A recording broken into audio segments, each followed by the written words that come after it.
Building and Fire Code Academy offers an array of educational services, including certificate programs, continuing education courses, and specialty courses customized to meet your needs. Building and Fire Code Academy will come to your location to deliver in-person training that can be personalized to meet your organization's specific needs.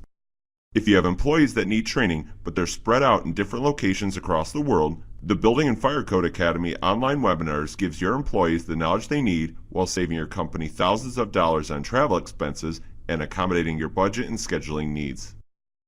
Now, depending on your learning style and time restraints, Building and Fire Code Academy has a program that fits effortlessly into your life. On top of in-person field training sessions and online webinars, Building and Fire Code Academy also offers self-paced online training courses available 24/7 on your computer or tablet. By the way, my name is Mike and I'm one of the online self-paced training course instructors at Building and Fire Code Academy. Let's take a look at a short sample of the 2015 International Energy Conservation Code course. We know that the first rule of thermodynamics is that heat seeks cold.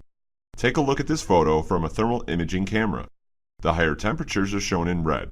These are all the areas where heat is escaping this home.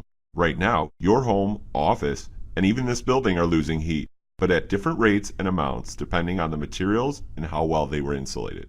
So, the reason why we have energy codes is because we want to control the quality of our indoor environment by reducing heat or cooling lost through building materials and air leaking into and out of our buildings, which wastes energy and increases our energy costs.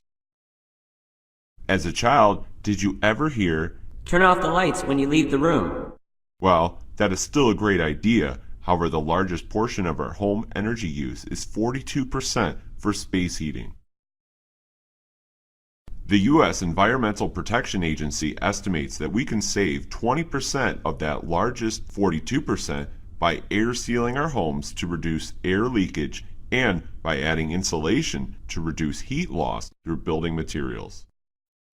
Notice the dust accumulation at points of air leakage in the ceiling?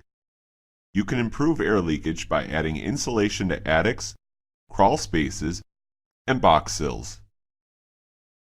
Air inside of a building is measured in terms of volume. Not the hearing kind of volume, but the type of volume that shape or structure can hold, like a gallon of milk or a pint of ice cream. Air volume is described as cubic feet of air. Imagine a glass box 12 inches long by 12 inches wide by 12 inches high. The air inside that box is 1 cubic foot of air.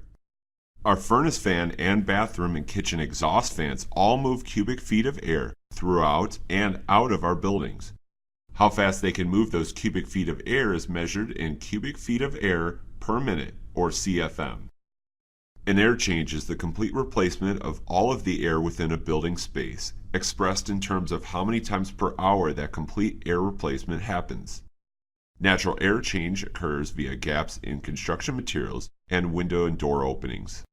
But wait a minute, if we don't want air moving into and out of our buildings, why does the code require complete air changes per hour? That seems contradictory.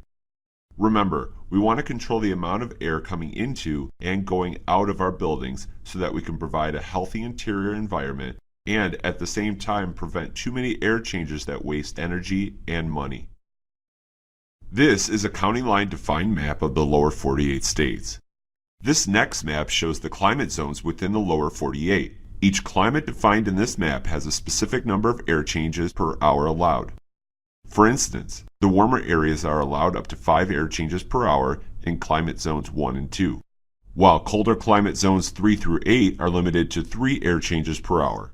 This map is also used to determine the minimum required wall and ceiling insulation resistance to heat loss, or R values. Let's take a look at how we measure the amount of air leakage in a building. Did you ever try to blow air into a bottle? It doesn't work because there's only one opening, and the bottle won't accept any more air. When we blow air into a balloon, it accepts air by expanding. If we want to know how much air is coming into a building, we can measure how many cubic feet of air we can pull out of it, indicating how much air leakage there is coming into the building. Air leakage is determined by performing a blower door test. A blower door is a large fan that is temporarily fitted into an entry door frame. The door pressure test equipment is installed in one exterior door of the home. It must operate at a minimum differential pressure of 50 pascals, which is 33.5 pounds per square foot. Each equipment manufacturer has their own installation manual, which should be followed. The equipment should be installed solid in the door frame, so it remains in place during the test and has limited leakage, which could affect the test results. One hose is connected from the fan to the fan test gauges.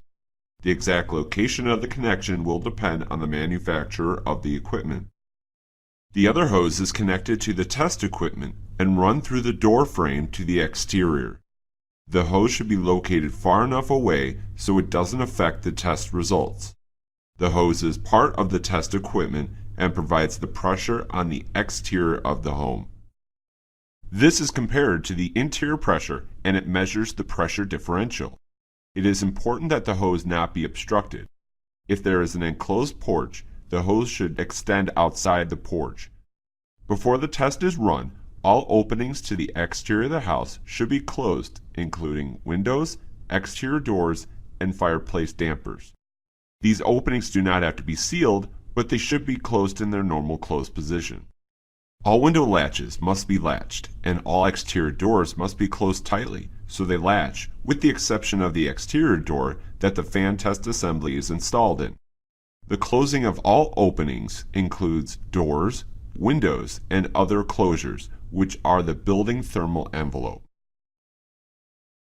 If you would like to learn more about the Building and Fire Code Academy courses available both online and in person at your facility, please let us know. We'll be happy to assist you in developing an effective yet personalized training solution for your organization.